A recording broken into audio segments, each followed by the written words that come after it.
Hi, everybody. Welcome to the 411 Ground and Pound MMA podcast. We are your weekly look into the wide, wacky, wonderful world of mixed martial arts. My name is Robert Winfrey, and I am your host. Let's see, what do we got tonight?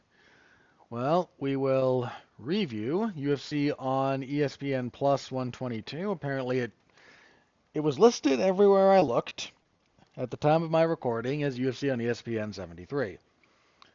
Then that gets changed during the week. I don't know. Might have been something better to put on ESPN. I mean, there was almost certainly something better that ESPN could have put on. This wound up being not a bad card, mind you, but like you're trying to draw attention, and Randy Brown versus Gabriel Bonfim ain't doing it. So they got bumped to ESPN Plus. That's fine, but it just annoys me that my listing of it is inaccurate now. That's okay. It'll be correct on this one. We will preview next week, this coming Saturday, UFC 322, two title fights. We're in Madison Square Garden, which matters not at all. I do not buy the MSG hype.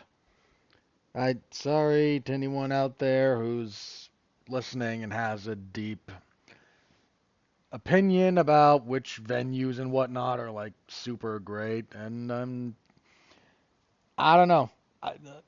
MSG's not a bad arena. I mean, start there. It's not bad, but like I don't know. Just it is heaped unfair praise upon for reasons that are largely related to the geographic convenience of a couple of very specific figures during in pro wrestling and boxing. More than it's just a tremendous venue. It's like I said, it's okay. Um, they bring in two title fights for that. Now that I've pissed off all the New Yorkers who listen. So we'll give that a whole preview, and there's a few pieces of news we got to talk about. A couple of them are quite depressing. So, anything you can do, of course, to interact with the product is always appreciated. Like, comment, subscribe, star rating, written review. Anything that can help, always deeply appreciated. Most importantly, thank you for listening. That really is the most important aspect of what goes on here. So, thank you. All right, let's jump into this, shall we? So UFC on ESPN plus 122. How did we do? Well, we lost a fight and one change. We lost the Adrian Yanez and who was he supposed to fight? Yeah, should not be hard to find. Oh, Christian Quinones. That's right. Yeah, Quinones pulled out during fight week, so we lost that one. We also lost Robert Valentin from his fight with Jackson McVeigh. He was initially going to be replaced by Dante Jackson. Apparently, the Nevada State Athletic Commission put a kibosh on that. Fair enough, I don't care that much. Them pretending to care suddenly is a bit comical to me, but more on that later. So instead, in steps Zach Reese. They fought at a catch weight of 195 pounds. Okay, it kind of was what it was. Um, man, I looked up. We lost a fair number of fights from this one. Um, the fight between Melissa Croden and Luana Santos got rebooked. I already mentioned, the couple of other ones. There was another one that we lost, and I was kind of surprised. Like it actually looked like a decent fight. Um, so we lost some stuff, but ultimately the card turned out pretty good. Not great, pretty good. Over delivered relative to my expectations, but I'm deliberately keeping my expectations low these days. So as for predictions, couple of things. One, I went with Reese over McVeigh. Yeah, I know it was short notice, but I don't think McVeigh should be in the UFC right now. I don't think he's doing his career any favors with that particular choice. He does have some skill, but he needs to be in a position where he can develop his skills, and that's really not what the UFC is for. After Ishmael Bonfim missed weight. I was on the fence about that one anyway. I mentioned during the preview, like Chris Padilla is pretty good and shouldn't be overlooked. Then when Bonfim missed weight by like 6 pounds, that was pretty easy for me to swap over to Padilla, who, as I mentioned, I think fairly highly of. Not, super high, but I think he's flown under the radar for his 4 UFC fights, and that's probably going to stop in the near future. Okay. Anything that I felt especially good about picking? Not really. Um, so 9-3 was the final tally. They get wrong. Medic over Salikov. Yeah, I got that wrong. I took a little bit of a flyer on Salikov. And in fairness to my position on that, Medic still is very hittable, but Salikov's just kind of not who he used to be. He's still got some decent power, but Barcelos over Ricky Simone, actually. Fun fight. But I kind of expected Simone to force more wrestling, and I kind of expected him to have a little bit more success with it than he did. Barcelos really knows how to wrestle. I'm not saying that, but I don't know. If you'd told me that the wrestling was basically going to completely nullify each other and who's going to win just a striking battle between those two, I would have picked Barcelos. But poor prognostication on my part. Jamal Emmers over Hyder Emil. I maybe should have got that one right. I'll leave that as a maybe still, but I maybe should have got that one right. Anyway, yeah, so 9-3, I'm okay with that. Year to date, that's 346, 115, and 2 with 3 no contests.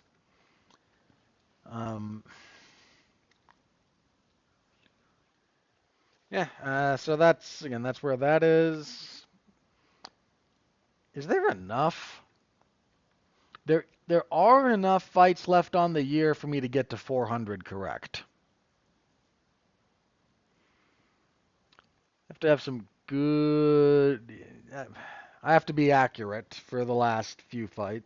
Actually, hang on. How many are left this year? There's one almost every week in November. Yeah, so there's one the 15th, one the 22nd. There's not one the last week. The last Saturday of November, there is not a UFC event. I'll actually be covering Survivor Series, because that's the 28th. So the rest of the year, I've got, let's see, 2 more in November, then 2 in December. So 4 events, 12, 13 fights a card. I only need 14 to get to 400. Okay, I should absolutely get there. I just jinxed myself, didn't I? Ugh. So we'll see how things play out, but been a pretty productive year, all things considered. I'm still hoping to do better next time. I'm really hoping to do better next year, but that's where we are. So let's get into the fights in particular, shall we? Main event. Gabriel Bonfim defeats Randy Brown via TKO knee strike, 140 of the second. Not a whole lot here. Pretty traditional Gabriel Bonfim stuff. Both men had some pretty good jabs going, but Randy Brown struggles to deal with calf kicks. So Bonfim kind of made his life a little bit difficult with those. They both landed some decent punches, but second round, coming out of the clinch, Bonfim just lands a knee. Brown drops pretty clearly out of it, while Bonfim slips and falls on his butt. It actually gives us a pretty funny still image where if you just look at the picture of Bonfim seated, And Randy Brown on his back, stiff as a board. Stiff as a board's a bit of an exaggeration, but clearly stiff. You can caption it like, "Oh, it's the opening act of a horror movie, and he just found a dead body." And get one of those. Um, Good finish from Bonfim. I definitely think Gabriel has the higher upside of the two, but his last couple of fights, I don't know. How do I phrase this? There's a bit of his growth that I would have liked to have seen that I haven't seen manifest over the last couple of fights. I did not think he won the Stephen Thompson fight. So there's also that. But, I mean, Randy Brown, he's been. I think we. I don't think we realized it at the time, but I think we did hit his ceiling a couple of years ago. I mean, in fairness to Randy Brown, he's been with the UFC for like 10 years. He came in 16, so actually late six or early 16. So he's gonna hit the 10-year mark, unless they cut him after this.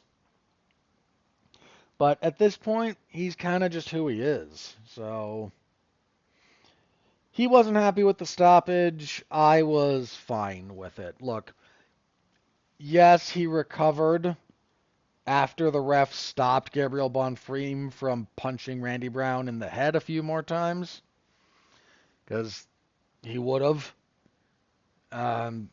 But yeah, no, the way he fell, the body posture, like he was out when he dropped. The only thing he did was like roll over kinda and turtle up. Not like roll to turtle like I'm going to my knees and then build up. It was like kind of into the fetal position and then just like waiting for another punch to come in, and the referee got there before an unnecessary punch was delivered. And then a bunch of people decided that this was an early stoppage, and this is just where we are. No, this was a fine stoppage. Let's be sane, people. A little bit of sanity.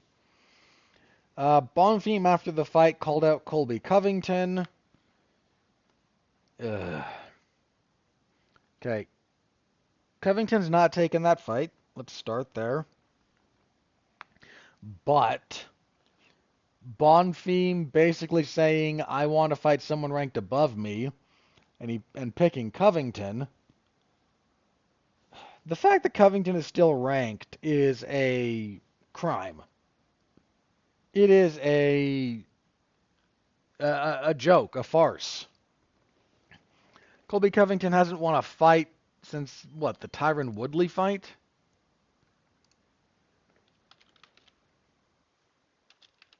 I think that was his last actual win.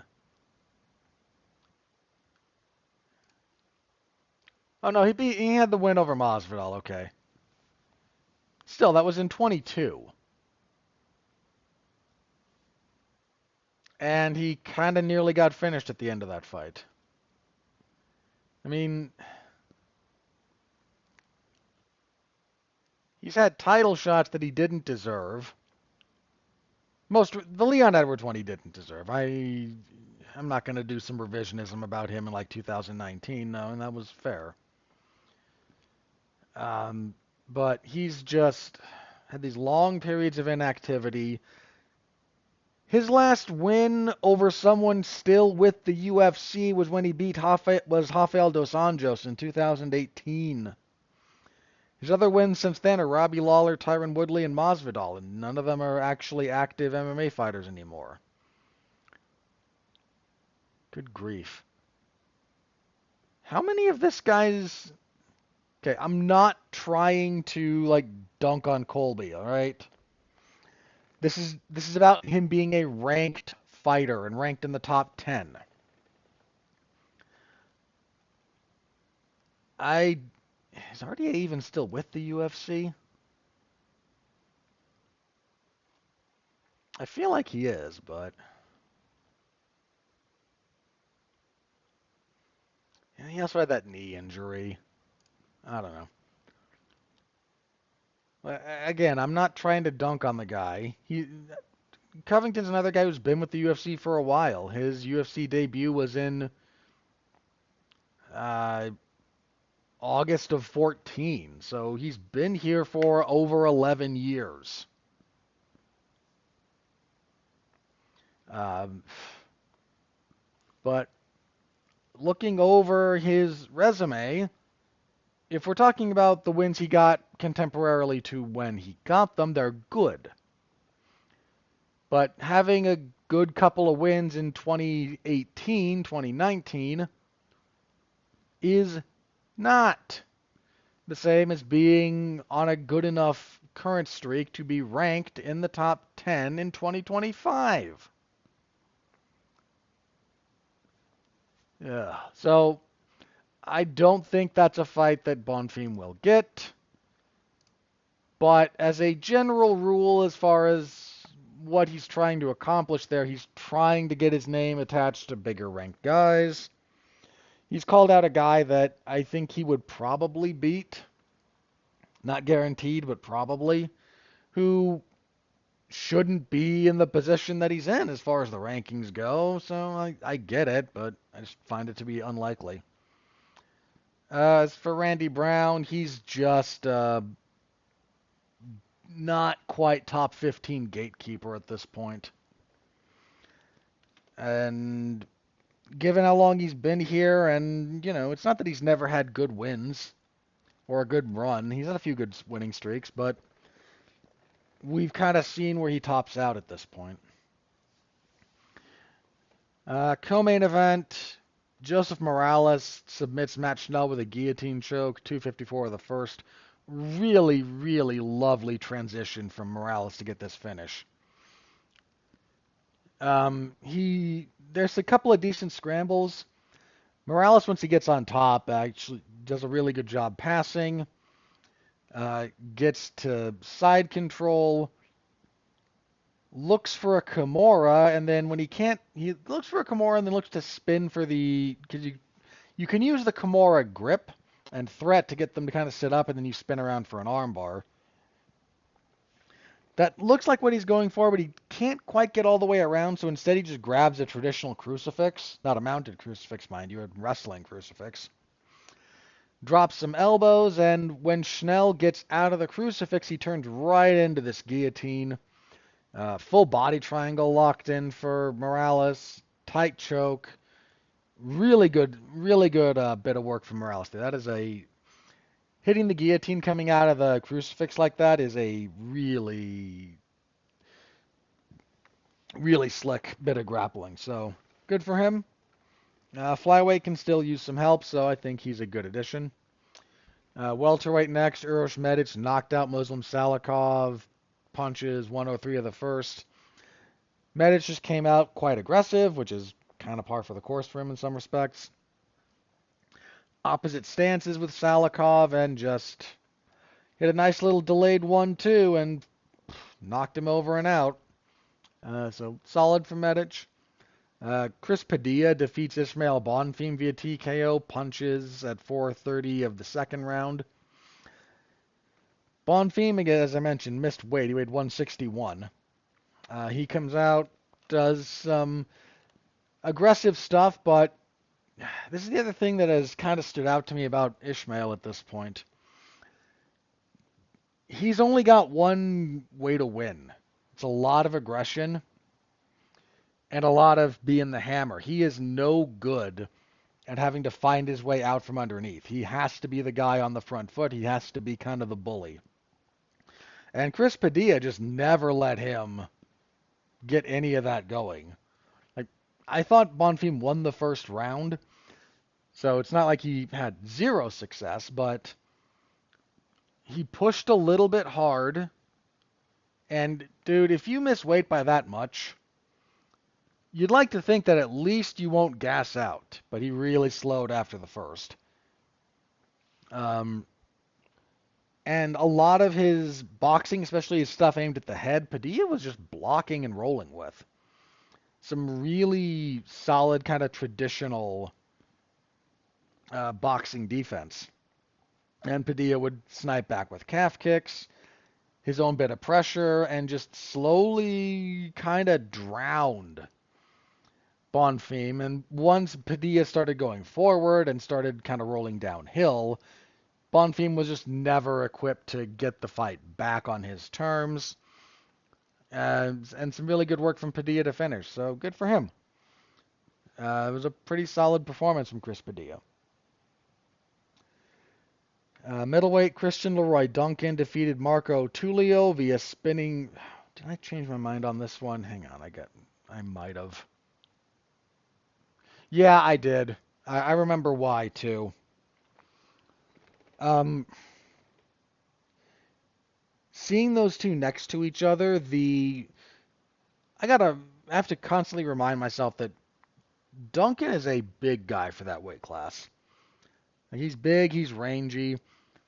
Um, I don't think Tulio's bad, but Duncan, the last couple of fights, actually, and the reason I rewatched his last fight too, he started showing more of an aggressive, fighting off the front foot kind of look. His first couple of fights, he does a lot of like circling, trying to pull guys into stuff and just fighting that way. And he's not bad at that. But him going forward, like, that's a handful. That is a real problem to try and deal with. And I something about the way that fight was like the last fight for Duncan went made me think if he does that against a guy who's also like not super used to being on the back foot, yeah, Tulio still had moments here, but nice stuff from Duncan to get the finish. Really good finish actually. He takes a leg kick, spins through it, and lands a spinning back fist, which he does a lot. He throws that a lot. He actually wound up in a bad spot at the end of the first round because he tried a wheel kick and just got taken down without too much difficulty. Still needs to settle a little bit of his game, but some of that stuff only comes with experience, which he's still getting. So he got a good finish. On the prelims, Jamal Emmers defeated Haider Amil via unanimous decision. 2:30-27 and a 29-27. You could absolutely give Emmers a 10-8 third here. Amil didn't do almost anything that round. I was 30-26 for the record. Amil does a lot of decent work on the front foot, but something seemed to go wrong with him in the first round. Like he started to fade. And then second and third round, Emmers just realizes he can get him down and is the superior grappler. So, dude, the amount of arm triangle attacks that Emmers threw up here, you'd think he could have got one of them. Maybe should have, but, he's a better jiu-jitsu practitioner would have absolutely gotten Emil out of there in some of those positions. I'm just going to put it like that. But a good win for Emmers. I slept on him a little bit coming into this fight. I didn't dismiss him, but he's actually pretty good and needs to be given a bit more respect.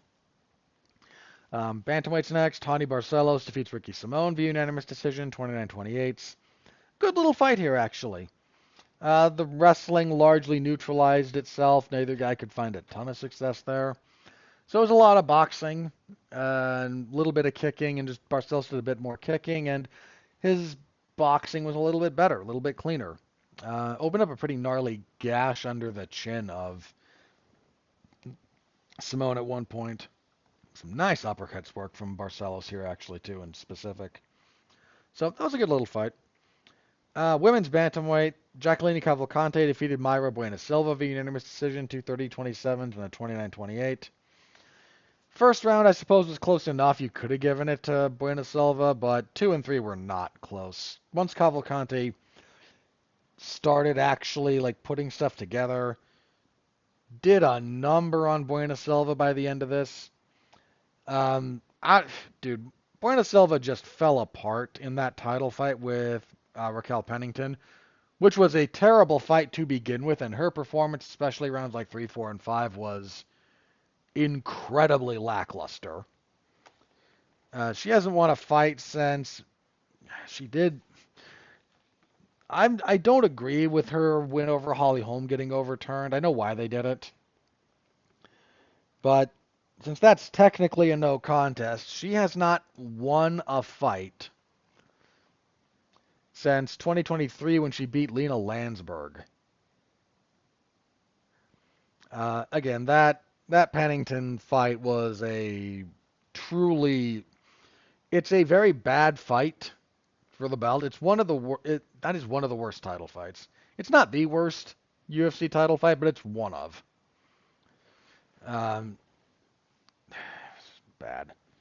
Then she does okay for a round or so against Macy Chasson before that giant cut gets opened up. Then she tries flyweight, which goes badly, and she loses cleanly to Jasmine Jasudavicius. She's back at bantamweight here, and Cavalcante just kind of beats her up down the stretch. I don't know what we're doing with her at this point. I don't know something in that Pennington loss just like she has not recovered from that. And at this point I don't think will.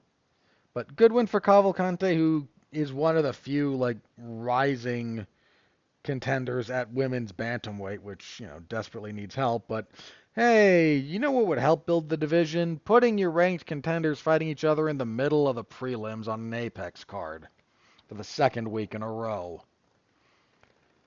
Heavyweights next. Josh Hokett defeated Max Jimenez via TKO, 56-second punches, 56 seconds of the first round. I was reminded who Hokett was during fight week, which just solidified picking him. That post-fight interview was just borderline painful. But heavyweight is always in need of help. And he's a pretty athletic heavyweight. So we'll see what the future holds for him. Called out Walter Walker after the fight. I mean, I'd rather Walker was fighting up, but since Walter Walker doesn't seem interested in fighting up, who knows? Strawweight next, Denise Gomes defeated Tisha Pennington via unanimous decision, 30-27 across the boards. Nothing too special here. Bantamweight next, Daniel Marcos defeating Miles Johns via technical submission, rear naked choke, 4:23 of the second. Good little fight here, actually, too.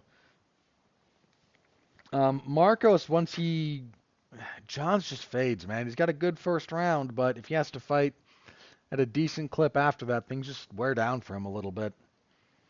Marcos has strong kicks. Showed off some good clinch work here and instigated more grappling, which was definitely to his credit, especially, again, Johns kind of wears down. And using clinch wrestling will wear someone down faster. Nice finish from Marcos. Marcos still a bantamweight I think that's worth paying attention to. And kicking everything off, Zachary Reese beat Jackson McVeigh with a rear naked choke, 1:38 of the second. We actually got some fun clinch work from both guys for as long as this fight lasted. Both guys with some nice knees, good elbows. So not a terrible fight, but again, McVeigh, I would so much rather not be in the UFC right now and get if he was making his UFC debut, I think like end of next year, so about a year from now, give or take. Man, he could just be so much better.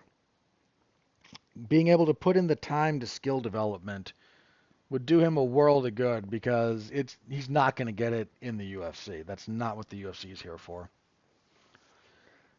But you can see why he was kind of bulldozing some people on the regional scene, but get him into some better regional fights. There had to have been a better way to manage his career than pushing him to the UFC when they did.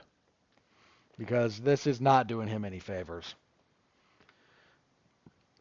And that was it. Again, fair amount of finishes.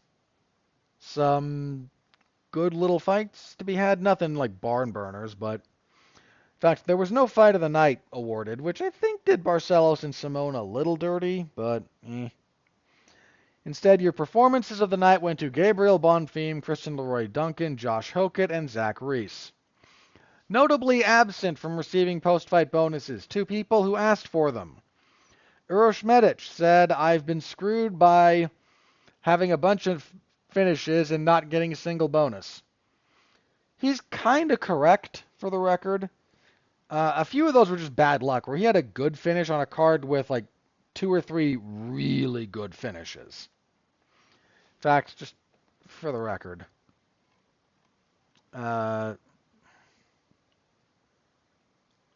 he's had a couple of performance bonuses in the UFC. One over when he beat Alon Cruz, and then one when he beat Tim Means. He specifically kind of went like, man, when I beat Matthew Semmelsberger, it was at UFC 291. Now, unfortunately for him, at UFC 291, we also had Justin Gaethje head-kicking Dustin Poirier, Derek Lewis punching out Marcos Rogerio de Lima in 33 seconds, Bobby Green arm-triangling Tony Ferguson, and Kevin Holland with a Darce choke over Michael Chiesa. Like, Medic had a good finish in that. He really did, but he was behind those guys. He was behind Roman Kopylov head-kicking Claudio Ribeiro on that same card. Like, again, good finish, just really unfortunate that you threw that up there on a card where, like, on a lot of other cards, that would have been a shoo-in, not that one. And I also mentioned the one he got over Gilbert Urbina, which was from just back in August. Performances that night went to Anthony Hernandez for what he did to Roman Dolidze, fair. Christian Leroy Duncan, again, for, what did he do? I had the spinning back elbow against Eric Anders, that was good.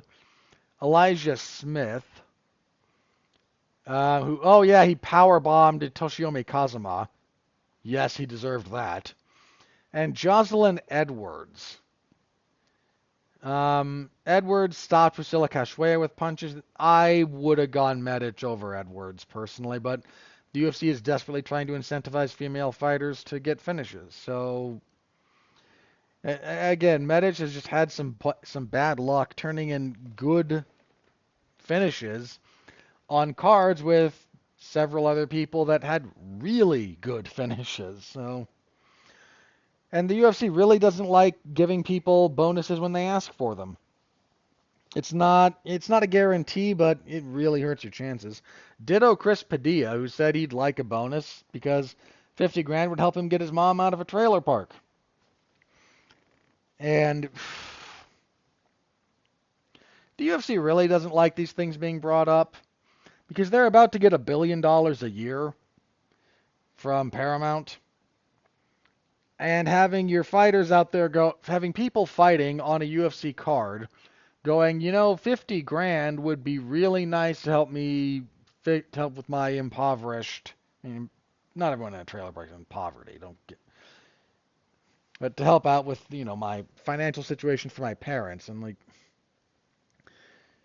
they don't like those headlines. They really, really don't over at the UFC. And y'all didn't, dude, the audience, whenever you talk about fighter pay, kind of tunes out. A bunch of the fighters got real bitter at people talking about it. This is what you get, guys. This is just what you get. So, that's where all of that has wound up. So, yeah, full report, MMAZone411mania.com. Y'all know where to find that. I appreciate if anyone wants to read it. You can find clips of the finishes and everything, so I put a fair amount of work into that, so I'd appreciate any traction or views that it can get. Thank you very much. Okay, hopefully that didn't take too long. We got through that fairly quickly. So let's jump into previewing UFC 322.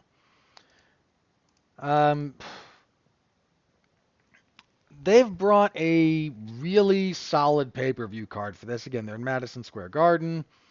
It's the second to last pay-per-view of the year, potentially the second to last pay-per-view ever, depending on who you listen to. 2 title fights. There's actually two fights on the main card I am significantly more interested in than the second title fight on this card,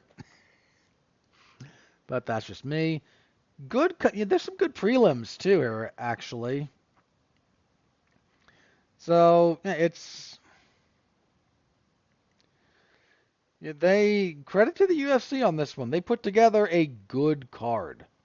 My personal borderline apathy for the women's flyweight title fight is just that's a me thing, and I freely admit it. Like I just am not in a position to care all that much about that.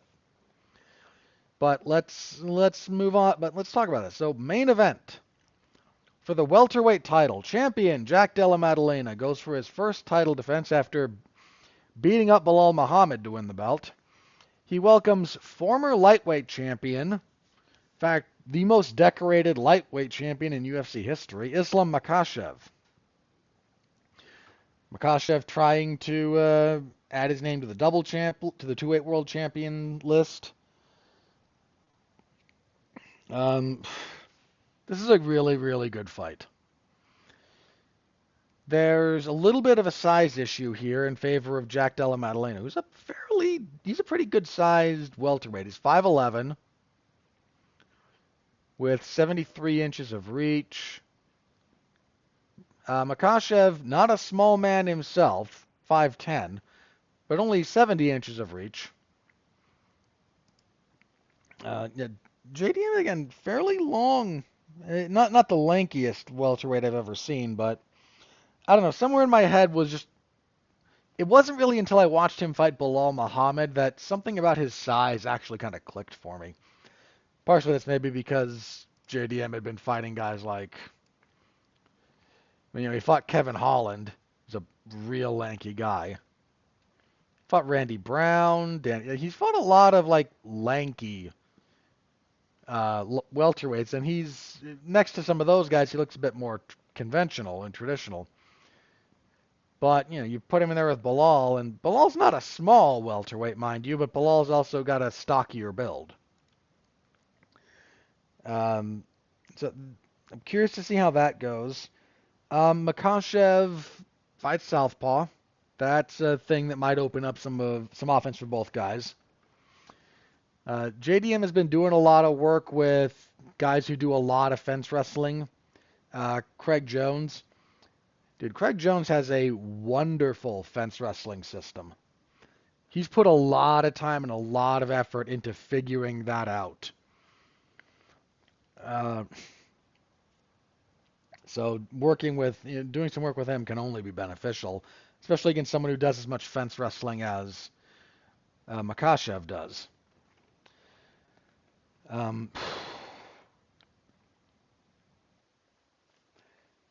Makhachev is going to have a few things that I think can definitely work to his advantage. He's got good cardio.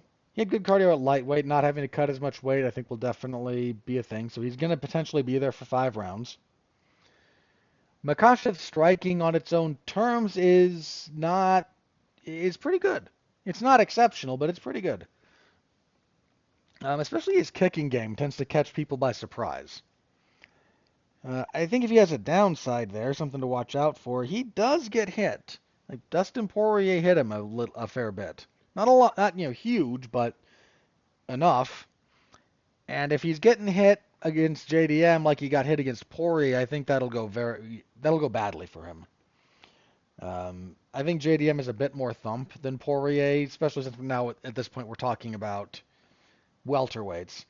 Makhachev's chin might be a little bit better at welterweight. He's had some issues in the past, even some of the fights that he's won where he got hit and kind of got a little bit rattled.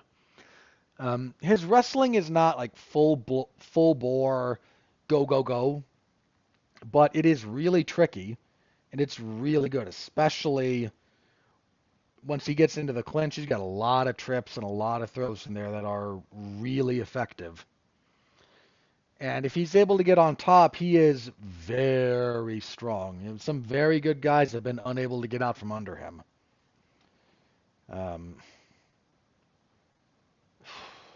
I can see either guy winning pretty much any way.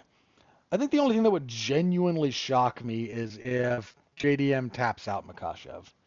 That would genuinely shock me. Um, if Makashev's able to stop JDM with strikes, I think that's a little bit more surprising.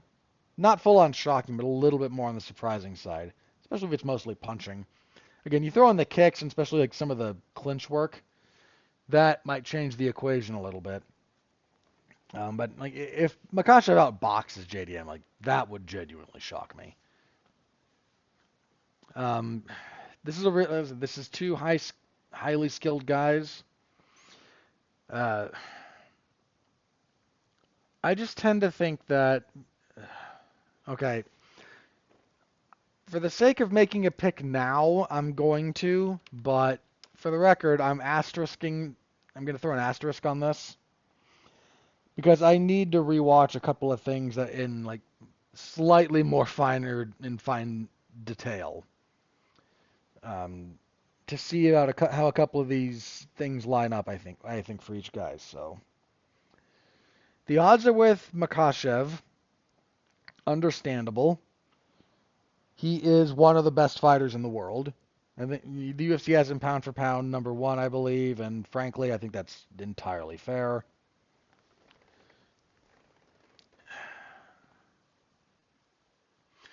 I'm kind of, as I sit here, feeling JDM.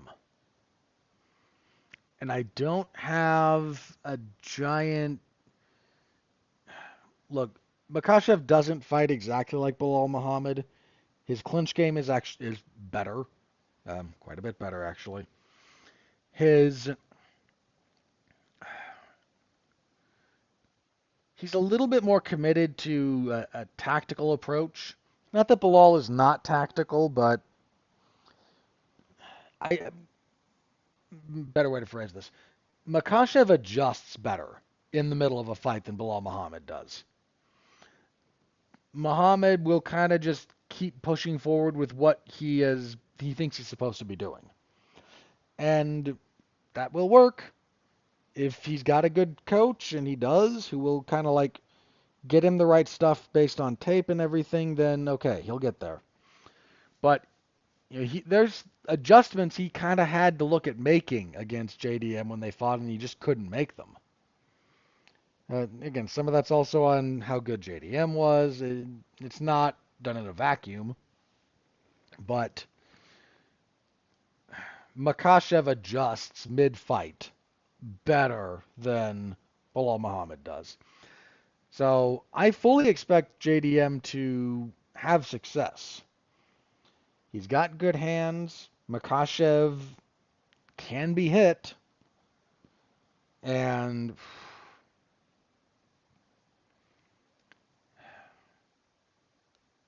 I think those odds are probably going to close. I mean, you got Makashev sitting at like minus 275, give or take. I think they'll close up a bit by the time we actually get to the fight.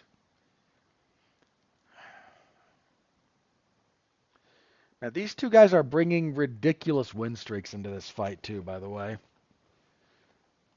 I mean, genuinely just kind of absurd. Um, JDM hasn't lost since he went 0-2 to start his career. And he hasn't lost since. So that's an 18 fight winning streak. And Makashev has a really long winning streak as well right now. It's what, 15?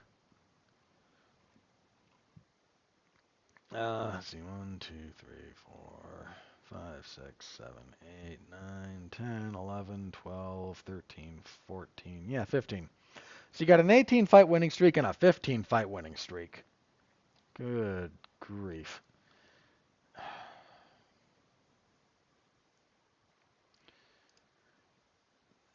Again, there's a couple of things I need to look at more closely.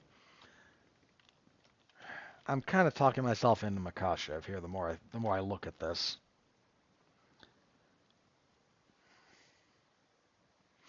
All right, let me go with Makashev, but I need to rewatch his fight with Poirier, and I need to rewatch JDM and Bilal too. Like there's a couple of things I really got to rewatch from those two because there's some real specific ways they match up that are going to change my opinion on this when I start digging into that. I've done some looking into it before now, but one of the perils of doing these two things at the same time is I don't always get to do tape study the way I would like to before I record this stuff. So, all right, co-main event for the women's flyweight belt. Valentina Shevchenko goes for another defense against former strawweight champion Zhang Weili. Zhang vacated strawweight, moved up. Um, this will be okay. I don't have a whole lot to say here. Um, a lot of Zhang Weili's success comes from being very, very strong physically. From being able to. This doesn't mean she doesn't have technique, but if you look at a lot of her fights, what she does is build a game around the assumption that she is going to be the physically stronger party. That's not a bad thing, especially at strawweight where she was almost always the physically stronger party. There's a lot of other stuff that goes into her success. Don't get me wrong. She has good power. She's clearly very tough. Her first fight with Joanna Jędrzejczyk is... I scored it for Joanna, but that is one of the best female fights you'll ever see. One of the best UFC title fights. Like, all-time classic stuff. Wonderful fight. She's willing to engage. She's got good kicks. She's pretty dexterous, but the last little bit, she's been leaning a bit more on the grappling, on being able to get close, have good technique, and just be able to out-physical her opponents. That worked. I don't think that... This is not something that she can't overcome, but that is not a supposition that I think will hold. I think Shevchenko's probably going to be stronger. I could be wrong, but Shevchenko has done a lot of success. A lot of her own success is down to, not uniquely down to this, but as a component of her success is surprising people with her physicality. Zhang also had long stretches of, especially like the Yan Xiaonan fight, where, I mean, she beat the crap out of Yan the first two rounds. And in fact, that fight should have been stopped after the choke in the second round because Yan was unconscious. And if you're unconscious when a round ends, that's the end of the fight. You can't be saved by the bell in that respect, but that's another... They're just making that crap up as they go along. I'm not going to get on my high horse about it. But there's other stretches of that fight where she does a lot of backing up and a lot of circling because she doesn't want to engage too much on the feet with Yan. I imagine we'll get a chunk of that playing out at some point in this one. The odds are really close on this one. I can understand why, but Shevchenko should have won that second fight with Grasso. She clearly won the third. I didn't score the fight with Manon Fior for her, but I wasn't up in arms over it because it kind of came down to like one round.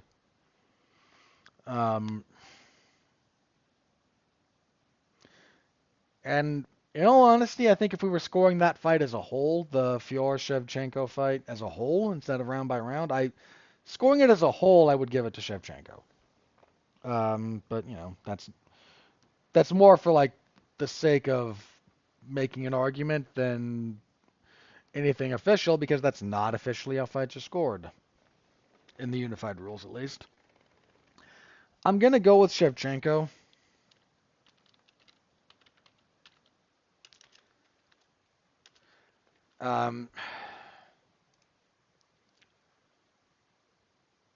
But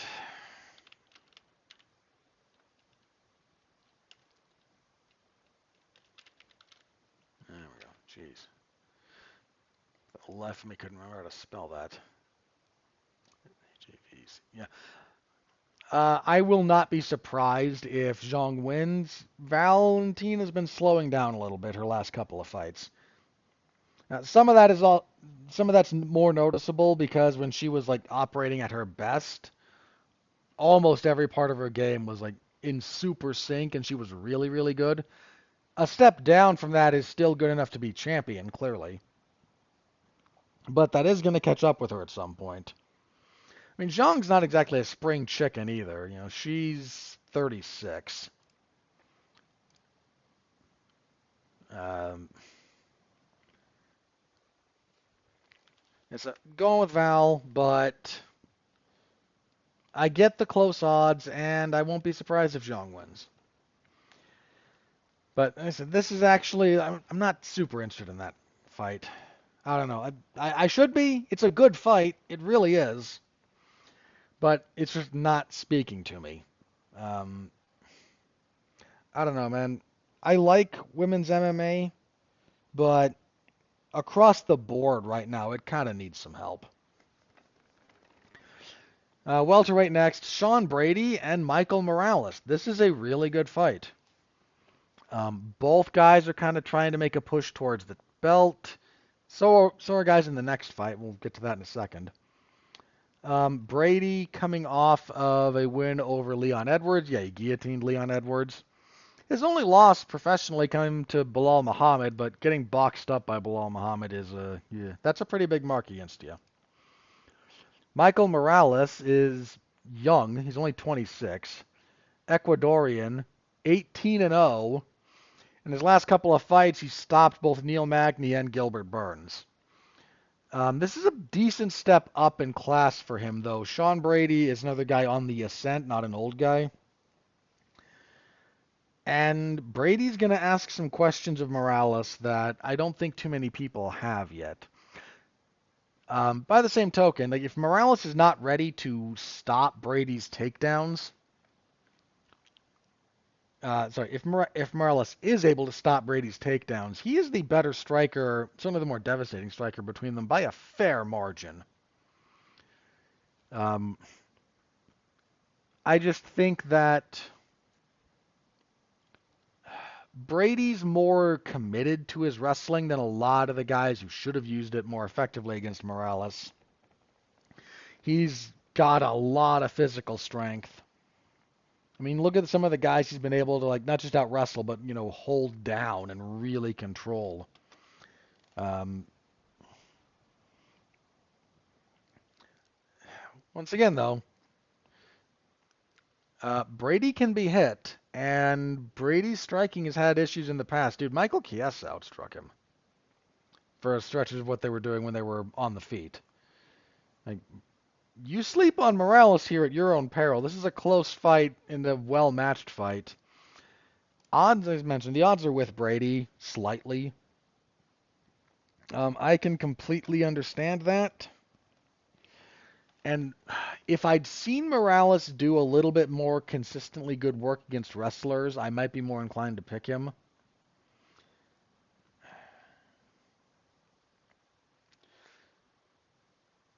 I'm going to go with Brady. I'm actually going to asterisk this one. I need to look at something. There's a couple of specific things about Morales' his last couple of fights that I need to look up before I feel super confident, but for the moment I will respect the odds and go with Brady. Another welterweight fight up next, Leon Edwards and Carlos Praches. Not a bad fight here either. So Edwards hasn't fought since losing. He's on a two-fight losing streak, rather. Lost the belt to Bilal Muhammad. Then got guillotined by Sean Brady. He really needs to get back on track here. Unfortunately for him, he's fighting a guy who is also really good. Now, Praches did have the one loss in the UFC to Ian Machado Gary. He gave Gary a heck of a fourth and fifth round, actually, to my way of thinking, though. And most recently, knocked out Jeff Neal with a spinning back elbow. That was sick. That was a genuinely sick knockout. Um, Prochus will engage Leon Edwards where Edwards likes to fight a little bit more. Edwards likes to fight at distance, likes to do the sniping thing. Wow, the odds are with Prochus minus 200. A little over that, actually. I'm inclined to go with Prochus, but that feels a little wide to my way of thinking.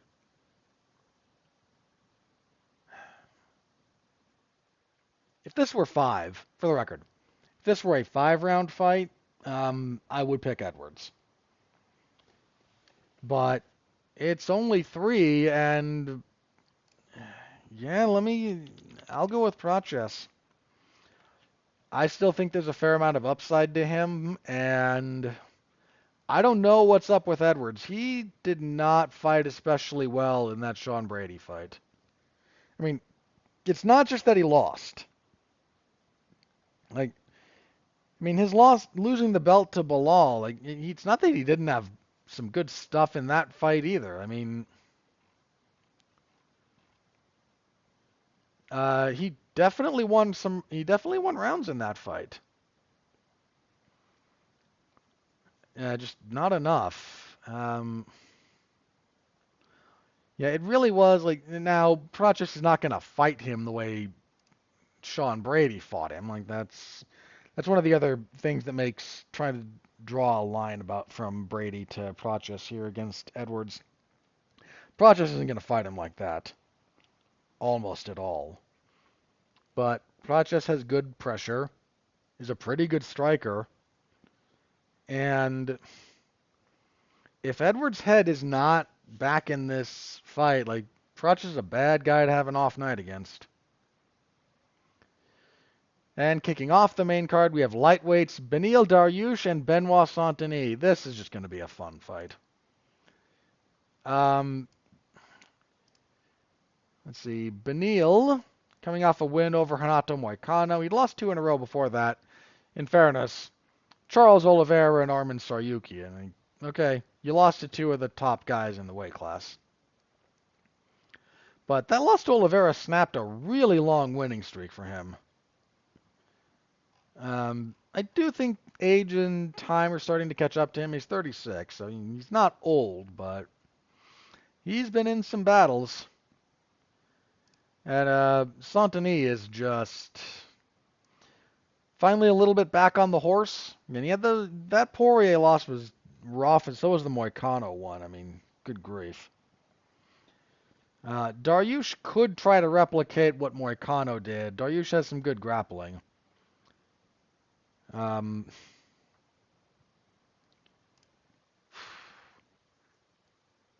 So Saint-Denis got his rebound fights after the 2-fight losing streak. Now he's getting another move back to a higher level of competition. Not trying to insult the last couple of guys that Saint-Denis faced. Prepelec took that fight on short notice, and Hoofy, we all thought fairly highly of Hoofy going into that fight. But Dariush definitely has the dog. The odds are with Saint-Denis. It's not like Dariush can't be hit. This is going to be a blood and guts affair. It really is. For as long as it lasts.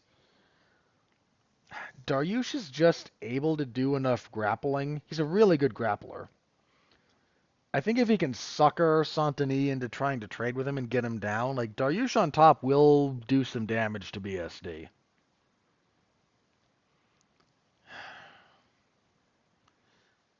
Saint-Denis did look like he'd kind of started, turning a bit of a corner his last couple of fights, but it's the age difference here again. Saint-Denis is only 29. Man. That might be that'd be enough to poke me a little bit more towards Saint-Denis. Both southpaw? Because I know Dariush fights Southpaw.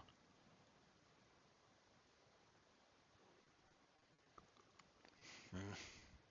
To double check, I think ESD might be more of a switch guy.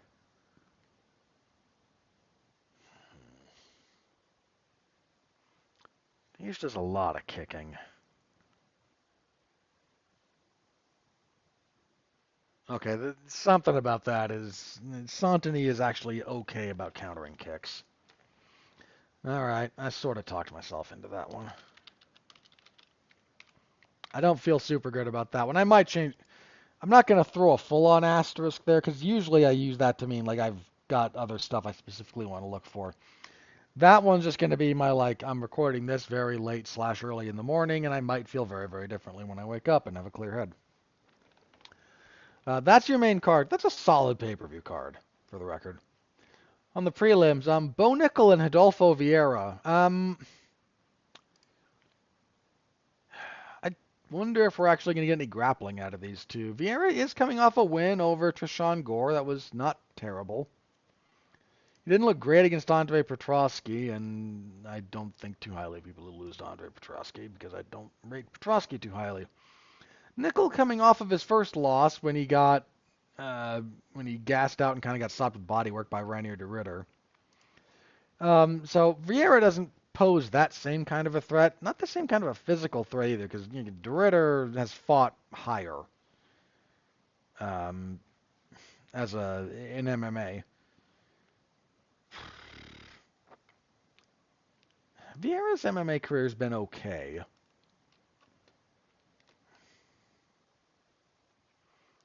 Here's the thing. If they do the whole thing as a striking match, I actually think that favors Nickel. I think he's still got a lot of athletic ability, whereas Vieira's kind of been worn down by all the years of jiu-jitsu and everything. Let me go with Nickel. Maybe very, very wrong there, but I I think Vieira is going to present some challenges for Nickel, but he's not going to pose the same kind of problems that de Ritter did and that de Ritter was able to exploit in Nickel's game, and hopefully Nickel's been working on some of the stuff that kind of got exposed to him in that fight. Middleweight next as well. Roman Kopylov and Gregory Rodriguez. This is a really good fight. These two are going to go at it. Both get men primarily strikers. Both men can fight elsewhere, but that's kind of where they primarily handle their business. Kopylov coming off of a loss to Paulo Costa. A little disappointed in that one. I think I picked him. And didn't Costa wrestle him for a lot of that? I don't remember. I'd have to rewatch it.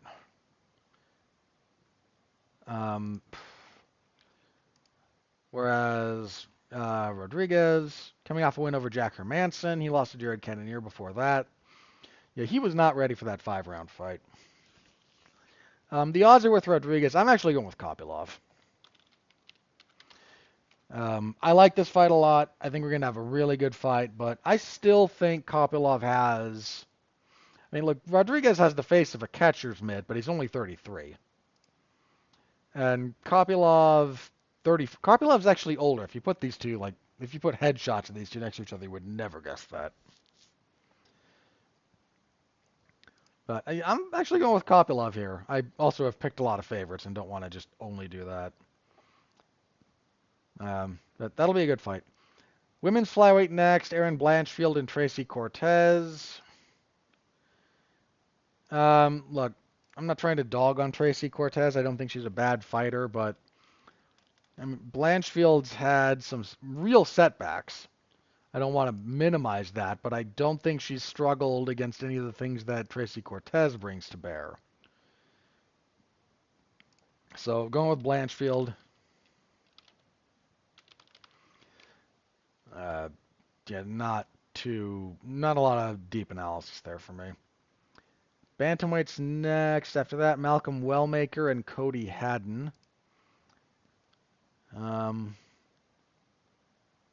See, do we have odds on this one?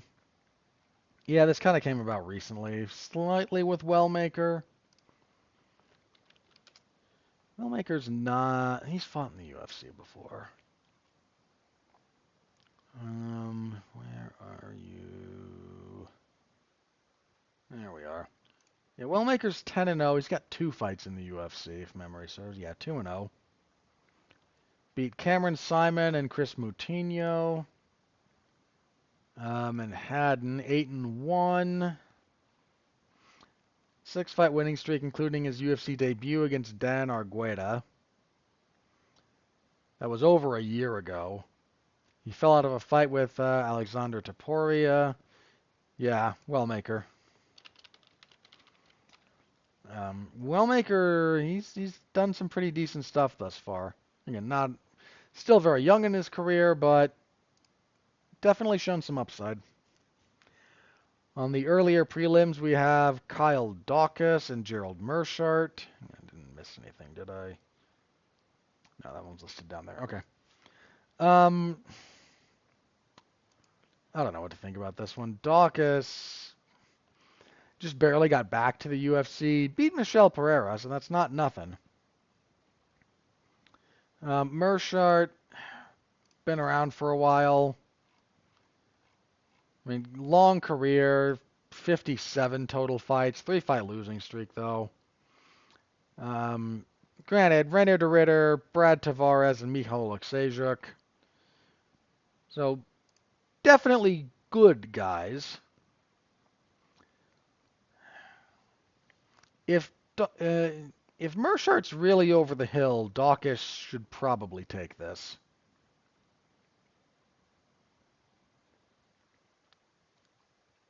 Yeah, the odds are with Dawkins. I'll respect that. I'm not trying to be dismissive of Meerschaert here, but again, I think if the dude almost 60 fights, that catches up to you at some point, man. That bill comes due.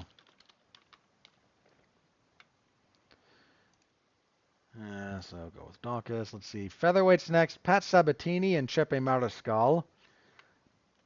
I'm picking more with my heart in this one. Logically, this should be Sabatini. He's a dedicated grappler, does some hard-nosed wrestling. Not as good on the feet. That's where Chepe does most of his work. The odds are with Sabatini. Close, but they're with Sabatini. I'm going with Chepe. I like his fight. I like the style that he brings. I think if he's able to... Again, this is a slightly more emotional pick for me than a purely logical one, so... Going with Chepe Mariscal, but I get why Sabatini's the favorite, and that's probably more correct. Strawweight next, Angela Hill and Fatima Klein. Odds are with... They should not be that heavily with Klein. I'm okay with her being a favorite, but that's a bit much. Like minus 400. Hill coming off a loss to Yasmin Lucindo. She got a split decision win over Ketlin Souza before that. I think she deserved that one. Lost to Tabitha Ricci before that. Look, Angela Hill's just doing what she's been doing forever at this point. Klein had a tough UFC debut. But in fairness to that, she took that up at short notice, up at flyweight. And since she's never lost at strawweight, she's coming off a win over Melissa Martinez. She beat Victoria Dudakova before that. I'm okay picking Klein here, but dude, if you're having to pay out like plus 350 on Angela Hill against Klein, like I would not be comfortable holding those odds. And let's see, I think kicking everything off, it might be this other fight. We have Baisungar Sirsrakayev and Eric McConaughey. So Sirsrakayev is undefeated, 10-0. Good UFC debut over Eric Nolan back in August. And McConaughey, I feel like took this on kind of short notice. He's 1-1 in the UFC, lost to Nursultan Nazarbayev, and got a split decision over Cody Brundage. If memory serves, I agreed with him getting that, but I understood the split. I don't have much of a problem going with the big Russian here in Sisterkayev, so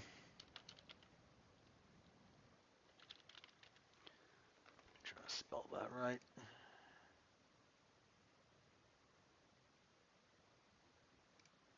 US.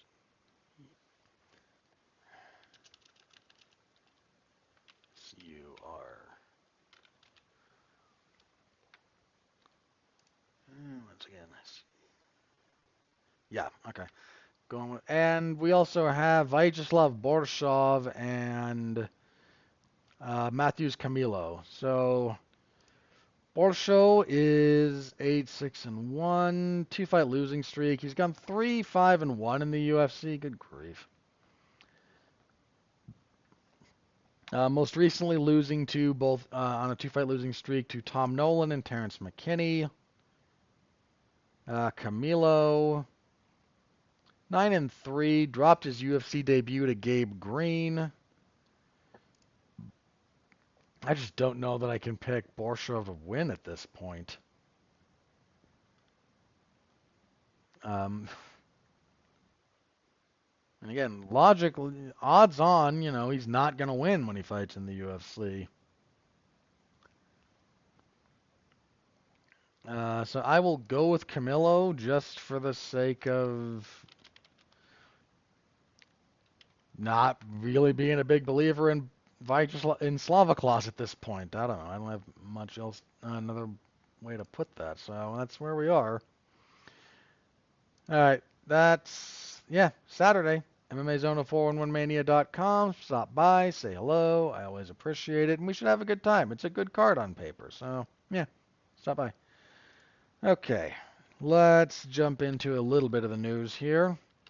So let's do a few updates on the betting scandal that's been hitting the UFC. So Dana White went on TMZ Sports and other very friendly outlets like that to talk about this. He confirmed some of the reporting. He disputed other bits of it. So let's go with what he confirmed. It's largely been confirmed about what he said. Mark Montoya, who is was the head coach of Isaac Dolgarian, confirmed this as well. So when when IC360, which is the betting integrity thing that they used to be US Integrity, if memory serves. That's the group that the UFC uses, and this group, IC360, provides this service on betting for a lot of major leagues. I think the NBA uses them. The NFL does. Like a lot of major players use this group. They were told there's some weird action going on, so the UFC went back to talk with Dolgarian and apparently his lawyer, quote unquote. There's almost zero chance Isaac Dolgarian brought his lawyer with him. What he probably has is his agent or his manager is also a licensed attorney is kind of what probably happened there, but yeah. Duplicitous language from Dana White, which is to be expected. And they said, Dana White, according to him, and again, Mark Montoya largely agrees with this, they came in and said, there's been some weird stuff. What's going on? Are you hurt? Did you owe people money? Have you been approached about throwing this fight? What's going on? And Dolgarian just said, no, I'm going to go kill him, yada, yada, yada. So they let the fight go on, which point, to my way of thinking, the UFC is at least partially complicit in this. And we got the result we got. The UFC then called the FBI because, as mentioned, this is federally regulated, so you're screwing with the feds. Dolgarian was released from the UFC. He was released from Factory X. And there's a few things that need to be discussed here, so I'm going to try and frame this fairly the way I can. what's largely been confirmed at this point. Um, the FBI is definitely involved. They've gathered information from the UFC. They've, the way this was phrased was weird because some of the Twitter reporting slash investigating on this said that the FBI had raided Factory X. Mark Montoya disputes this. Now, my hunch is, and this is speculation on my end, my hunch is Mark Montoya disagrees that they were raided, not that the FBI never showed up. Because a full-on raid carries some pretty serious connotations. I do think that if this is being investigated seriously, somebody from the FBI showed up at Factory X to do some investigative work, is my hunch. But does that constitute a raid? Well, that's somewhat up to how you want to define what the word raid means. So, I don't know. Again, some of that's legalistic jingo. There's some word use here that's weird. But you want my personal hunch, if the FBI hasn't already been to see the people at Factory X, it's going to be there soon enough. So that Ariel Helwani, who, whether you like the guy as a person or not, his reporting is basically still the gold standard. Like I don't think I've ever seen him have to retract a story, anything he's published like that or put out there. Mentioned that he's been approached by a lot of fighters who said they have been approached about throwing fights. There were several fighters on social media platforms who said, yeah, I've been approached about throwing a fight. Lando Venata mentioned it. His had kind of a tongue-in-cheek tone to it. And he kind of walked it back and said, clearly I was joking. Clearly is a bit much, but there was a bit to the tone of his that makes me err on that side. But, who was it? Was it Michael? Not Michael Morales, but Vince Morales, I think. And Vanessa Demopoulos all came forward, and a few others, and came out and said, yeah, I've been approached about throwing fights. They've all kind of tried to walk it back, but the vast majority of them, frequently after they said it, there were some follow-up questions like, how much? And, and a few of them responded to that and just said, yeah, the offer was for like 75 grand. And there's nothing about what was said or the manner in which those posts were engaged with by any of those fighters that leads me to believe they were joking. Everyone's just trying to walk it back now because the UFC is not happy. So there's people that are kind of coming out going, yeah, this has been a thing. Dana White indicated that the investigation into this fight will apparently it might be included in the ongoing investigation into the James Krause situation from a few years ago. That happened in 2022. Now, there's a few things that need to be brought up here. Thus far, there are some bits of connection between a lot of players here. James Krause used to be the coach. Bulgarian used to fight out of James Krause's gym. When James Krause got drubbed out of the sport, he moved to Factory X. Mark Montoya has a bit of a history with James Krause too, by the way.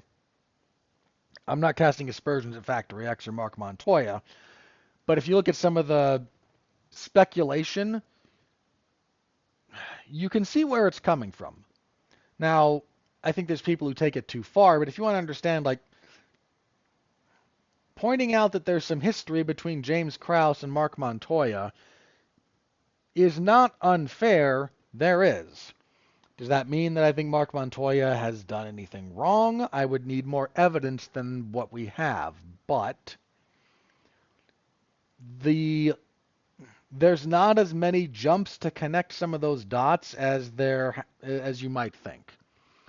Another thing to potentially connect some dots here is everyone that's been involved in this thus far um, was repped by Iridium, the MMA talent agency. Now there's like 3 talent agencies in all of MMA. So the odds of all of these being in the same place, under the same house, are not actually as big as you might think. Um, start there. And look, I'm not casting aspersions at Iridium. There's no evidence of that. There is correlation. That proves nothing. So I'm not going to cast aspersions at them. I'm simply saying of some of the fighters that we've known have had issues with this, and we don't actually know that Bulgarian had anything to do with this one yet, by the way, either. Not trying to throw him under the bus. I found his performance suspicious, especially given how kind of good he is. But there's been no actual claims made against him. There's no evidence that I'm aware of beyond what we already have that he did anything wrong. So I am not, again, not trying to throw him under the bus in that respect. But I'm just pointing out that the people that we've seen have some of these issues or been attached to fights that have these issues, whether Bulgarian was ultimately involved or not, this fight clearly had an issue. They have somebody from Iridium has been involved in them. A fighter repped by Iridium has been involved in what's going on there, and that's just, look, maybe it's purely a coincidence, as I mentioned. There's not a lot of viable MMA management agencies out there. You know, like, again, 3, maybe 4 if you want to be, So how you want to think about the 4th one? There's not a lot. And all of them are kind of shady in their own separate ways. So I'm not accusing anyone of anything. I have no evidence. But there is data that says Iridium fighters have been involved in some of these fights. Now, I imagine if we actually dig down into the number of fights that have had suspicious activity around them, whether that's full-on fight throwing or just trying to manipulate prop bets, that would probably hit every major MMA. There would probably be instances of that have fighters from all of the major MMA management groups. But the ones we have right now are from Iridium. So there's that. There was also a bit of reporting from Harry Mack, who broke a lot of the news about this, when he said that 100 or so UFC fights have been flagged for weird betting activity. Dana White disputes this and says, no, it's not over 100. He used some weird language that when you use that kind of specific verbiage that he did, does open up the possibility.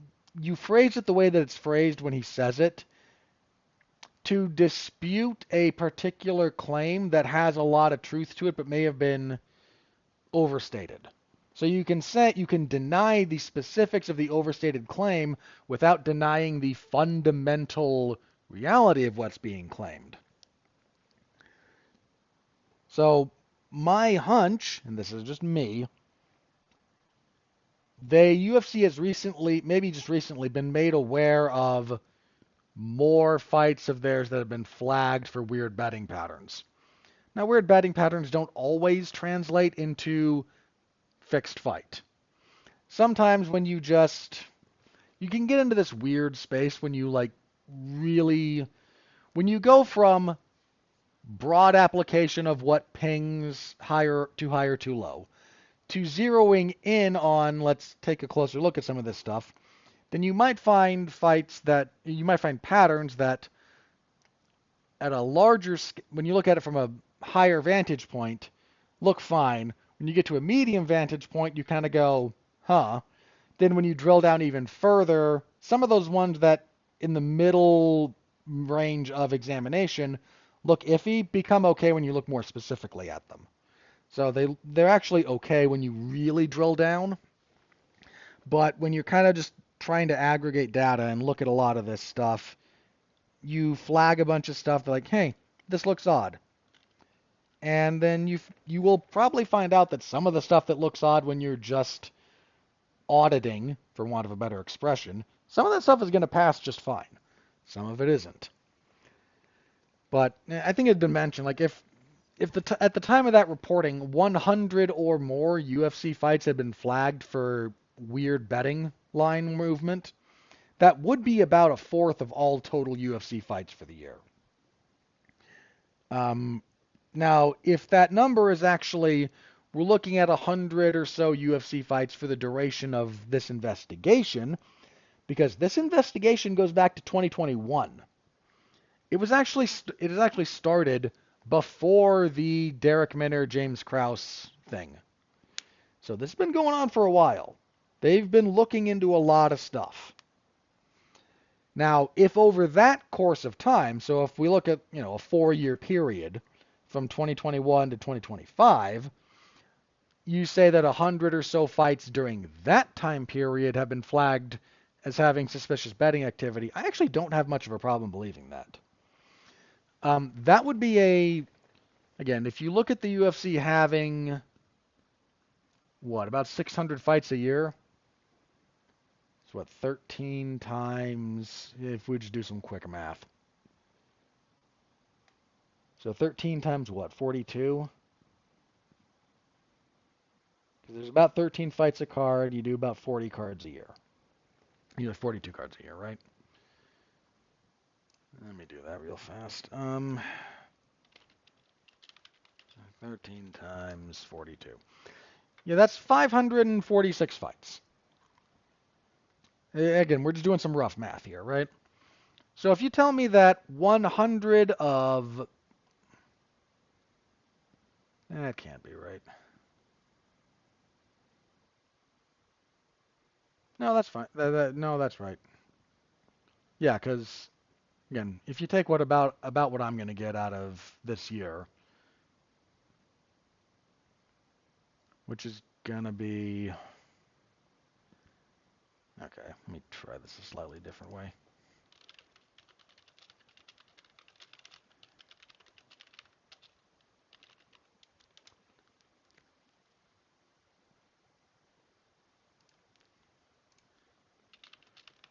Let's see if I can get that answer here.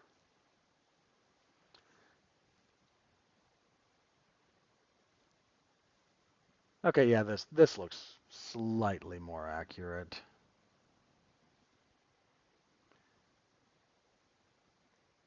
Yeah, so you're looking at a... How in the world did I...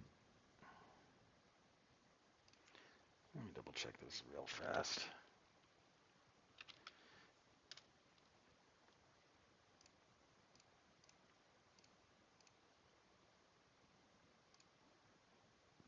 Okay. Oh, I know what I did wrong there. I stopped my math equation partway through. So you're looking at about 550 fights a year over 4 years. So 550 times 4, you get 2,000 and change. So if you tell me that about 100 fights out of 2,000 over a 4-year period have been flagged, that tracks for me.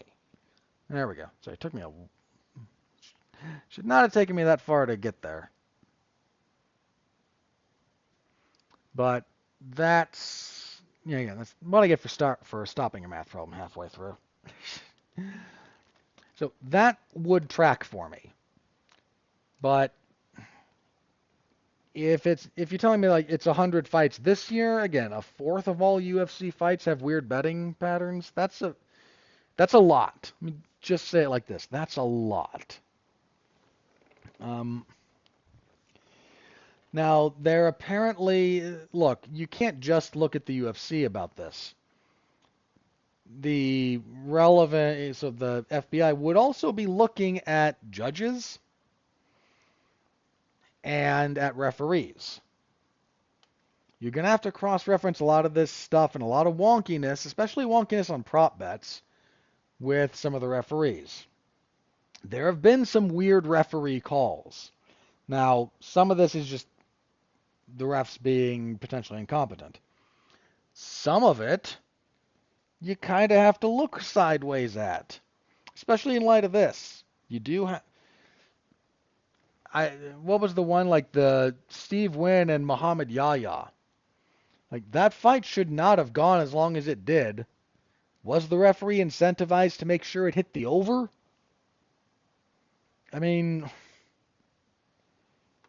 there's been stuff like that. Now, I'm not here to accuse anyone, but, man, you got to think about it. Here's the other thing. It does, so based on all the available reporting, based on what the FBI is looking into, there's a group of a certain category of UFC fighter who are approached somewhat routinely, apparently, or certainly not infrequently, about fight fixing. These are mostly going to be fighters who are early on in their career, mostly fight in the apex, because they're not going to, you're not really going to get like the top end guys to play around with some of this stuff, but again, you get guys who are fighting for like 15 and 15, or at an upside maybe 25 and 25 in the mid card of an Apex event that nobody's watching. You know, those are the kinds of guys you can potentially leverage. That does just need to be said out loud. And yeah, some of this comes back to fighter pay. Would that completely solve the problem? No, it wouldn't completely solve it. Would it be a giant step in the right direction? Yes. A bunch of people did but you know, the FBI just did the thing where they had the big betting scandal with the NBA. Here's the thing about the betting scandal with the NBA. Okay? No one involved in that was throwing a game. All of that was involved with prop bets. Prop bets in that case being how many points total. Again, what's the over/under? What's the specific to win or lose by how much? That's usually a bit more point shaving when you talk about it, but it's still a prop bet. Or prop bets just on statistics related to a game rather than an outcome of the game. That's what was being manipulated. Not, we're going to throw a game. And wouldn't shock me if some of that was being manipulated in MMA too. Again, over/under, you can tweak. Yeah, it's a thing, man. So again, you're starting to get a little bit of rumbling from people looking into this and asking about it, that the FBI, if they've been looking into this for 4 years, coming up on 6, it's coming up on 5, excuse me. Like, that's a lot of time. That's a lot of investigative energy. And if you've never seen how some of these cases develop on the law enforcement side, they tend to accelerate in a hurry. They start slow. You don't hear a lot about them. Like, yeah, we're investigating. And that's kind of the line for a while until the subpoenas start dropping. There's a non-trivial chance that's the phase we're approaching when things are going to start to rapidly pick up.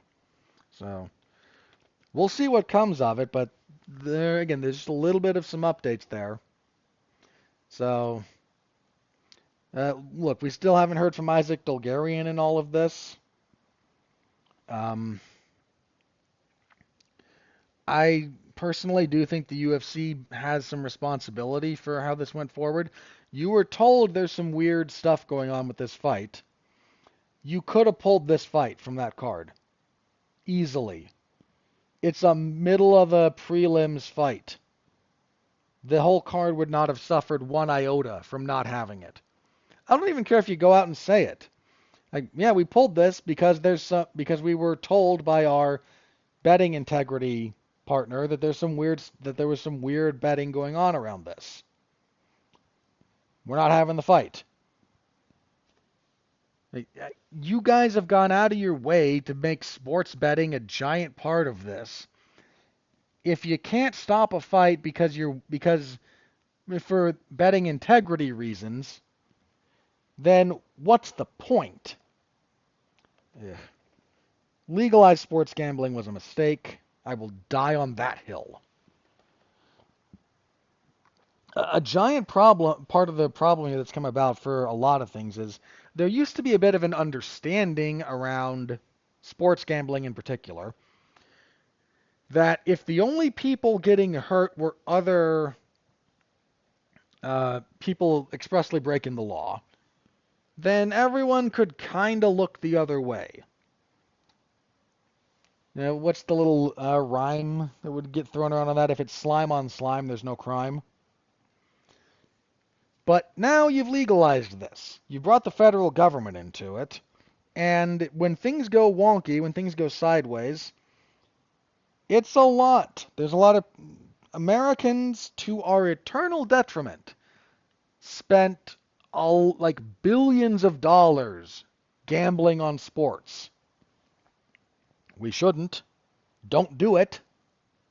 But enough people have gone out of their way to try and just make this an acceptable everyday part of life and the culture that, well, here we are. So, again, we'll wait and see what comes of this, but this might be a real big deal for the sport. 'Cause, look, if people in the UFC are being paid to throw fights, we're going to pretend that PFL is exempt from this. We're going to pretend that, it never happened in one or anywhere else. Like, let's not have our heads in the sand about this only being a UFC issue. Excuse me. So, more as it comes out. We'll try to keep you updated. All right, a couple of quick bits of news here to close out. In sad news, UFC Hall of Famer BJ Penn has been arrested again. Another instance of assault. Put that man in an institution. And I don't say that lightly, but guys, this is not going to end well unless there's serious intervention. I've been beating this drum for a while, guys, that MMA has apparently got to do this the hard way.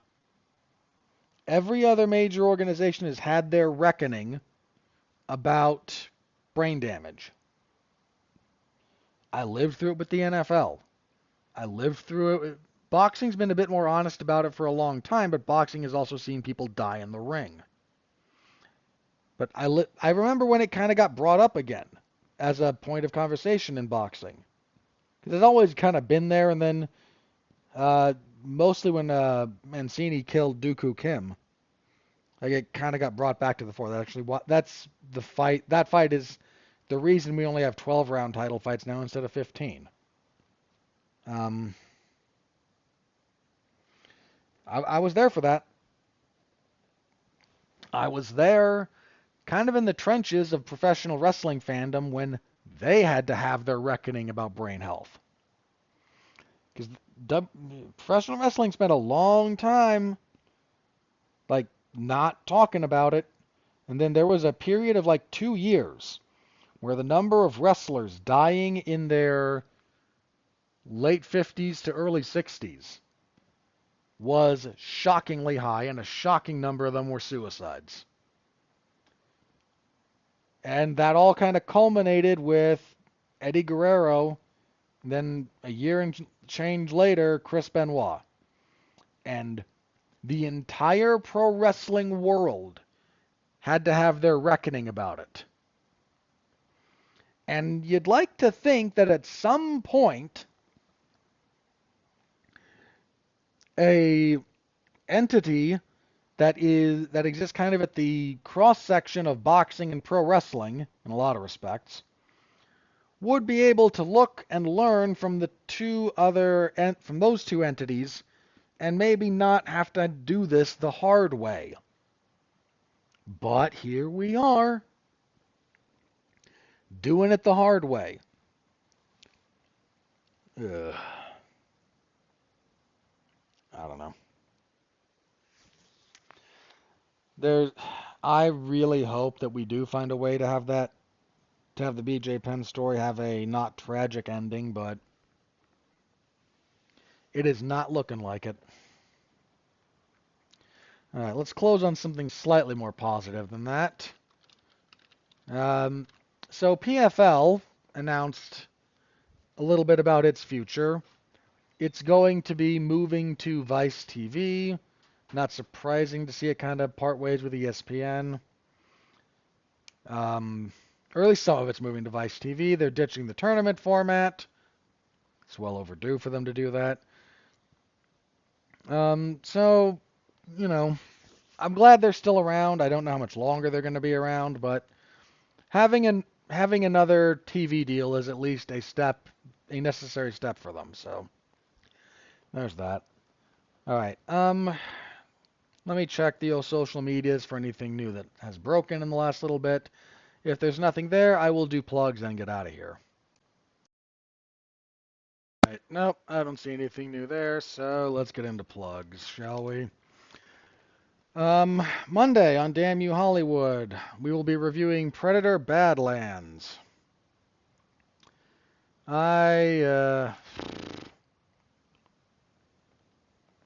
Man, we're gonna have to talk again about Hollywood's been just straight up lying to us recently. Have you noticed this? Maybe you haven't noticed this trend. The number of previews and advertising material about a movie that are maybe not complete opposite, that's a bit of a stretch, but wildly different from the actual movie being delivered has gone up. If you just watch the trailer for Predator Badlands, the movie is not almost at all like what's being sold to you via that.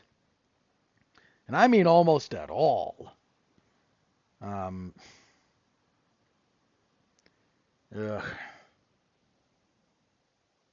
So, yeah, we'll talk about it. And we're just going to see what happens, I suppose.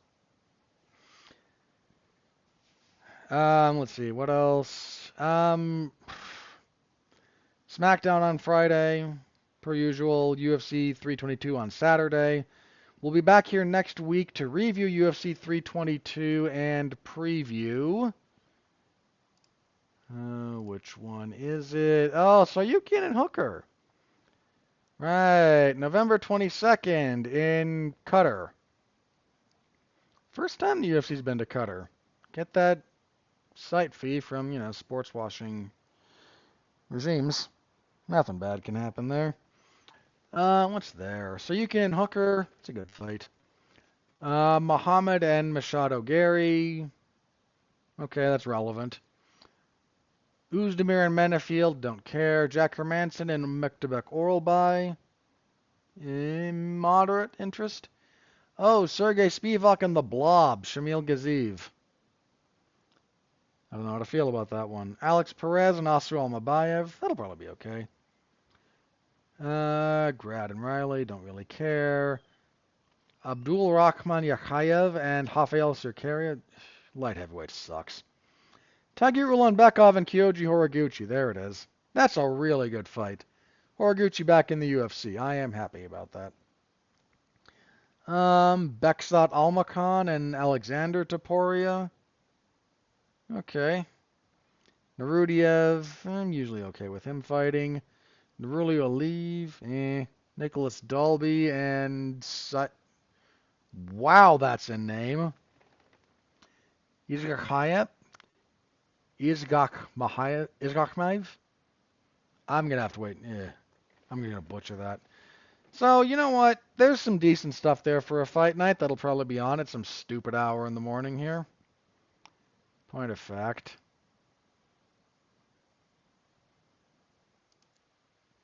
Um, Not stupid, or I don't like being up at I don't like being up that early on a Saturday, but that's not stupid early. So yeah, we'll get a full preview of that next week. That'll be fun. All right, so yeah, that's what we got. Be back then. Thank you all very much for listening. Until then, as always, stay safe out there and continue to be well, be safe, and behave.